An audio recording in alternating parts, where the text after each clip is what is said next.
से यहाँ बड़े बड़े मंत्री संतरी बन जाते हैं, लेकिन आज भी गोंडी धर्म संस्कृति जो विश्व संस्कृति की जननी है, विश्व के संस्कृति को जिसने जन्म दिया है, वो मूल निवासी की संस्कृति है। बाबा साहब अम्बेडकर ने, जिन्होंने भारत का संविधान लिख दिया और भारत के संविधान के आधार पर इस समाज को जीने का अधिकार मिल गया, लेकिन फिर भी ये समाज आज सोया हुआ है। और गरीब क्यों है? थोड़ा ताली बजा करके आप मेरी बात को सुनेंगे कैसे कि कबर भूले रे आदिवासी को अपन धर्म भाई, कबर भूले रे आदिवासी को अपन धर्म भाई,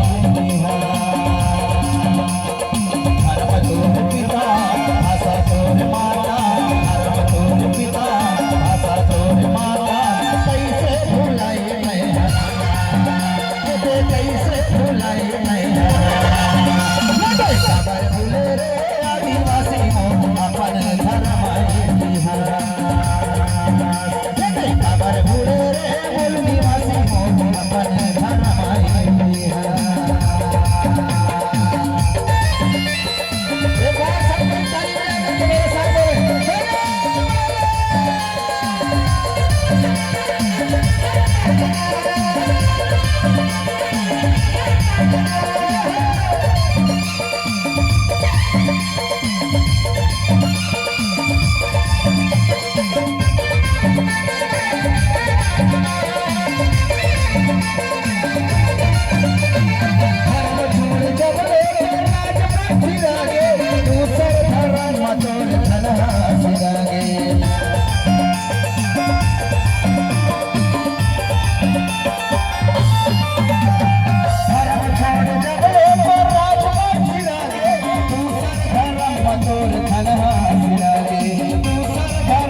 Lord